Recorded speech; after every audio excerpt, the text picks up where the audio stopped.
উদাসীন হৃদ কর্মক্ষেত্রে গিয়ে নিজের বিয়েটাকে ভুলেই গেল। বিয়ের মতো পবিত্র সম্পর্কটা ভুলে দুজন সামনে এগোতে চাইল, হলেও তাই। দুজনের কারো মাঝেই তাদের বিয়েটা নিয়ে মাতামাতি দেখা গেল না। এমনকি সেদিনের পর আজ পর্যন্ত কেউ এই অপ্রকাশিত বিয়েটা নিয়ে কারো সামনে মুখ পর্যন্ত খোলেনি। হৃদ এই বিয়েটা নিয়ে কারো কাছে বলার প্রয়োজন মনে করেনি, আর মায়া পরিবারের ভয়ে কাউকে কিছু বলেনি। ভাগ্যের ফেরে এক হওয়া মানুষের দুটি হৃদয় পুনরায় সম্মুখে দাঁড়াবে কিনা তাও জানা নেই। আমার জীবনের হঠাৎ আগন্তুকের আগমন ঘটেছিল 2017-তে। সেবার আমি মাত্র নবম শ্রেণীতে পড়তাম। 10ম শ্রেণীতে উঠব। ডিসেম্বরের 1 তারিখে আমার ফাইনাল পরীক্ষা ছিল, আর নভেম্বরের 2 তারিখে ছিল আমার জন্মদিন। বলাই যায় মাত্র 1 মাস ছিল আমার পরীক্ষার। তাহলে বুঝতেই পারছেন, ফাইনাল পরীক্ষার মতো জটিল বিষয়টা মাথায় রেখে ধেই ধেই করে নাচতে নাচতে আরিফ ভাইয়ার হাত ধরে চলে গিয়েছিলাম সেবার ঢাকা শহরে জন্মদিন পালন করতে স্পেশাল ভাবে। হয়েছিল তাই। আমার জীবনের সবচেয়ে স্মরণীয় জন্মদিনটা 2017-তে আমার 16তম জন্মদিনের। সেই দিনটার কথা আজও মনে পড়লে বুক মুচড়ে ওঠে তীব্র ভয়ে। উফ, কি ভয়ঙ্কর পরিস্থিতির শিকার হয়েছিলাম আমি সেই রাতে ওই অচেনা লোকটির সাথে। চেনা নেই, জানা নেই, তারপরও হুট করে ওই লোকটার সাথে বেঁধে গেলাম। হুজুরটাই বুড়ো লোকটা যদি আমার চরিত্র নিয়ে কথা না বলতো তাহলে হয়তো বিষয়টা অন্যরকম হতো। স্বাভাবিকভাবেই আমি তাদের বোঝাতে পারতাম আমরা আসলে সত্যিই বিপদে পড়ে ওনার কাছে সাহায্যের জন্য এসেছিলাম। কিন্তু তেমন কিছুই হলো না। উল্টো কলঙ্কের তকমা গায়ে মেখে ভয় দেখিয়ে বিয়েটা দিয়ে দিল এক অপরিচিত লোকের সঙ্গে, যার নামটা পর্যন্ত জানা নেই আমার। যাকে আমি সাহায্য করতে চাইলাম বিপদগ্রস্ত বলে, তার সাথেই আমার বদনাম রটিয়ে সোজা বিয়ে।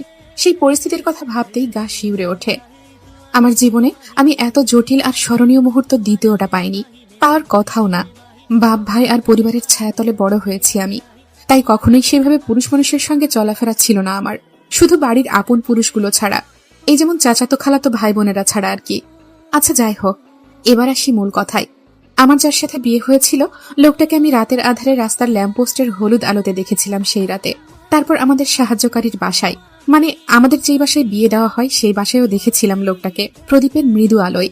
মানে কারেন্ট ছিল না সেই রাতে, বেশ ঝড়ঝাপটা তুফান হয়েছিল বলেই সেই এলাকায় বিদ্যুৎ সংকট ছিল। সেজন্য মূলত কারেন্ট ছেড়ে ছোট্ট একটা মোমবাতির স্বল্প আলোয় আমাদের দুজনের বিয়েটা দিয়েছিল কাজী সাহেব। আরিফ ভাইকে হারিয়ে ফেলা, কাজী সাহেবের হুমকি ধামকি, আবার অচেনা লোকটাকে নিয়ে ভয়, টেনশন, সবকিছু মিলিয়ে আমার অবস্থা ছিল যাতা বলার বাইরে। আতঙ্ক এতটাই ছিল যে ওই অল্প দেখায় স্বামীর মুখটা আমি আর মনে রাখতে পারিনি। মানে সোজা কথা ভুলে গেছি আর কি। এমন না যে আমি ইচ্ছাকৃতভাবে অচেনা স্বামীর চেহারাটা ভুলে গেছি, তাকে মনে রাখতে চাই না বলে। আসলে সত্যি বলতে লোকটাকে আমি মনে রাখতে চেয়েছিলাম। সেজন্য সেদিন রাতে শেষ প্রহরে পালিয়ে আসার সময় ঘুমন্ত স্বামীর মুখটা আমি বেশ ভালোভাবেই দেখেছিলাম। জীবনের শেষ দেখা বলে স্বামীর মুখটা স্মরণে রাখতেও চেয়েছিলাম, কিন্তু ভাগ্য আমার সহায় হলো না। আমার ছোট মস্তিষ্ক থেকে আস্তে আস্তে স্বামী নামক লোকটার আচ্ছা আলোয় মুখটা ধীরে ধীরে বিলুপ্ত হয়ে যাচ্ছে। আজকাল স্বামীর মুখটা স্মৃতিচারণ করলেও তেমন কিছুই আসে না মস্তিষ্কে, শুধু ধোঁয়াশা একটা মুখ ছাড়া। তবে লোকটার বডি ফিটনেস আর হাইটটা শুধু চোখে ভাসে, ওই একটু আর কি। ফ্রিতে তো লোকটার নামটাও জানেনি যে স্মরণে রাখবে বা খুঁজে বের করবে। কি এক বিয়ে হলো আমার। হঠাৎ হওয়া স্বামীটা কেমন ধুম করেই বিলুপ্ত হয়ে গেল আমার জীবন থেকে। 2017 সালে হওয়া ওই ঘটনার পর বিগত 1 বছর 5 মাস পর আবারও আমার জীবন এক নতুন মোড় নেয়। 9ম শ্রেণী পাশ করলাম, 10ম শ্রেণীর এসএসসি পরীক্ষা দিলাম, রেজাল্টও বের হলো। মোটামুটি ভালো রেজাল্ট পেয়েই পাশ করলাম। 2019 সালে কলেজে উঠব। যথারীতি আমার কলেজে ভর্তি হওয়ার চিন্তাটা আমার বাপ ভাইয়ের ওপরই ছিল বরাবরের মতো। এতে অবশ্য আমার নিজস্ব কোনো মতামত নেই। পরিবারের মেয়ে, তারা যেখানে বলবে সেখানেই ভর্তি হতে হবে আমাকে, এক কথা। তাই পড়াশোনার বিষয়ে কখনো মাথা ঘামাইনি। আমার সাথে অবশ্য এক দলে জুয়েও আছে, ওকেও আমার ছোট চাচা আমার সাথেই ভর্তি করাবে। যেহেতু আমরা দুজন জন্মের পর থেকেই একসঙ্গে হেলে দুলে বড় হয়েছি, পড়াশোনাও একত্রে করছি, সেহেতু আমাদের আলাদা করার কথা কারো চিন্তাতেও ছিল না। তাই সহপাঠী হিসেবে জুইকে পাবো, এটাও নিশ্চিত ছিলাম আমি। আচ্ছা যাই হোক, পরিবারগত অনেক বুঝ পরামর্শের পর আমার বাবা আর ছোট চাচার আদেশ হলো আমাদের দুজনকে চট্টগ্রাম ভর্তি করাবে। মানে আমাদের প্রথমে আরিফ ভাইয়ার ফ্ল্যাটে থাকতে হবে, পরবর্তী সময়ে আমরা যখন হোস্টেলে সিট পেয়ে যাব তখন আমাদের দুজনকে হোস্টেলে তুলে দেওয়া হবে, এমন কথাই রইল। হলেও তাই।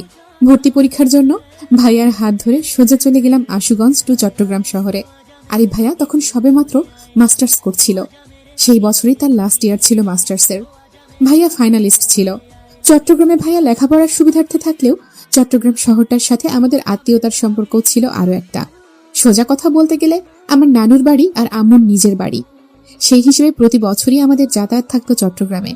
কিন্তু তারপরও আমার এই চট্টগ্রাম শহরটাকে আপন মনে হতো না। এখানে পড়াশোনা নিয়েও বেশ আপত্তি আমার। আমার ইচ্ছে ছিল আশুগঞ্জের কোথাও ভর্তি হব। সেখানে আমার স্কুলের সহপাঠীরাও ছিল। তাদের ছেড়ে আসতেও মন নারাজ। আমার এত এত নারাজগিটা চোখেই দেখেনি কেউ, কানেও তোলেনি। ছোট মানুষ হওয়ায় পরিবারের বড়রা যা বলে সেটাই শুনতে হতো আমায়। আমার আজও মনে আছে সেই দিনের কথা। আমন আঁচল ধরে কি কান্নাকাটি না করলাম। উফ, কাঁদতে কাঁদতে গোটা একদিন খাওয়া দাওয়া বন্ধ রেখেছিলাম চট্টগ্রামে পড়তে যাব না বলে।